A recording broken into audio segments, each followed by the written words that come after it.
Voilà pourquoi, je le dis, ici dans notre commune, de la même manière que pour les masques en plein air, nous ne laisserons pas nos restaurateurs et nos cafetiers subir le diktat gouvernemental et que nous prendrons tous les moyens nécessaires pour nous y opposer.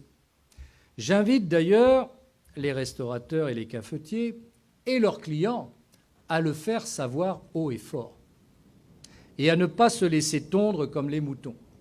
Je le répète, chacun est responsable de ses actes. Celui qui a des craintes légitimes, qui doit être protégé, fait en sorte d'eux. Mais vous ne pouvez supprimer la vie dans une société comme on s'apprête à le faire. Et je le répète, on prend cette mesure au moment où on assouplit les conditions dans nos écoles.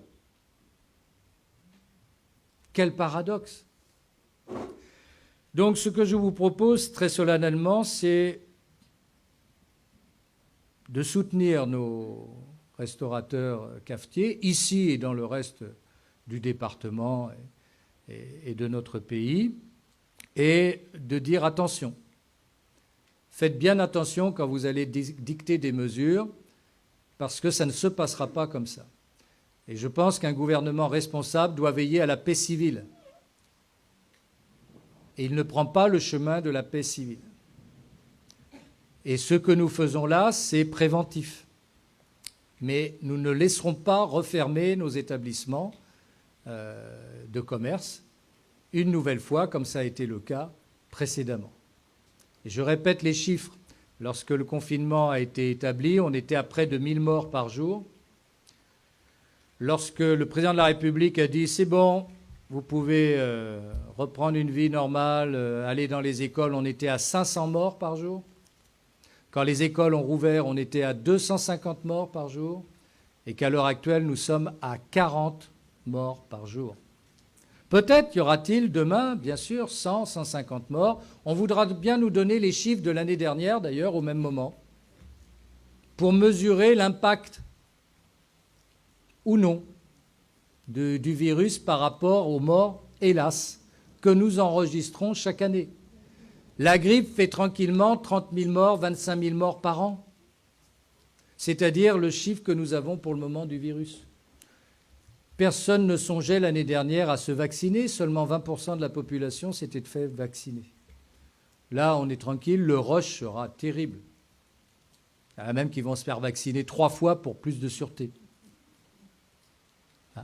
Pour mieux créer encore la pénurie. J'observe d'ailleurs qu'on nous parle de se faire vacciner, mais que rien n'est organisé pour le moment pour faire en sorte que les choses se passent normalement.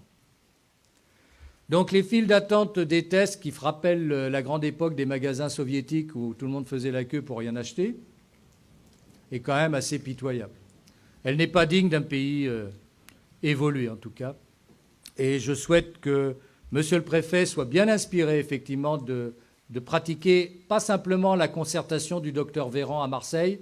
Je t'appelle à 19h30 et à 20h, de toute manière, je t'applique la décision que j'avais décidée. Mais de bien discuter avec chacun des maires de ce territoire. Car sinon, il va s'exposer encore une fois à des déconvenues. Voilà ce que je voulais vous dire. Je précise que je l'ai évoqué avec notre collègue de l'opposition, Jean-Pierre Vincendey, qui siège avec nous. Je le remercie de sa position, d'ailleurs, de soutien qu'il avait manifesté pour les masques en plein air. Et je le remercie également, je le sais, du soutien sur cette motion. Alors, je vous lis la motion telle que vous l'avez sur votre table. Elle sera envoyée, bien sûr, à tous nos restaurateurs et cafetiers. Elle sera envoyée aussi à Monsieur le Préfet.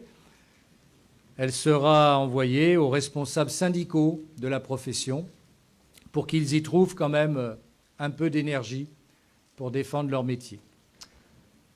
Je lis la motion. Le gouvernement vient d'annoncer de nouvelles mesures réduisant encore davantage les plages horaires d'ouverture des cafés et restaurants sur certaines agglomérations ou même décidant leur fermeture pure et simple comme à Marseille. Une fois de plus, ces établissements qui ont été fermés pendant 3 mois et qui, depuis, ont mis en place des mesures respectant les consignes sanitaires avec sérieux et compétence, vont être les boucs émissaires de la crise sanitaire. L'État impuissant et incapable de gérer l'hospitalisation des patients préfère imposer aux seuls cafés-restaurants des mesures coercitives qui mettent en péril leurs établissements déjà fortement impactés par l'épidémie. Ces mesures arbitraires imposées aux cafés et aux restaurants, comme à Marseille, ne sauraient s'appliquer dans notre commune, où l'activité s'exerce le plus souvent en terrasse, avec des contrôles exercés régulièrement par la gendarmerie et la police municipale. Les mesures en vigueur ont été respectées et aucun établissement n'a eu de fermeture administrative. Pour toutes ces raisons, le conseil municipal de Villeneuve-Loubet apporte son soutien aux cafetiers et restaurateurs qui doivent pouvoir exercer leur activité. S'opposera par tous les moyens mis à sa disposition à toute mesure arbitraire qui remettrait en cause la libre entreprise de cette profession. Voilà. Je pense que tous les mots ont été pesés. Si vous en êtes d'accord, si vous souhaitez intervenir, c'est bien volontiers que vous avez aussi la parole. Jean-Pierre Vincendet, peut-être à tout seigneur, tout honneur, puisque vous siégez sur une autre liste. Merci, monsieur le maire. Comme vous l'avez dit tout à l'heure, vous m'en avez fait part et j'apporte mon total soutien à ce que vous avez fait déjà au niveau du port du masque, parce que je pense que tous les Villeneuvois vous en remercient. Donc même si je suis dans l'opposition, je m'associe totalement à ce que vous avez fait. Et pour les cafetiers, je pense que la profession est tellement durement éprouvée que les pauvres ont vraiment besoin d'une aide, de notre aide, parce que personne d'autre les aidera. Donc je ne peux que m'associer à ce que vous avez fait, évidemment. J'ai eu tout à l'heure au téléphone un de ces cafetiers, justement, qui m'appelait pour me poser la question et me demander qu'est-ce qu'on pensait faire au conseil municipal. Donc j'ai relayé ce que vous venez de dire.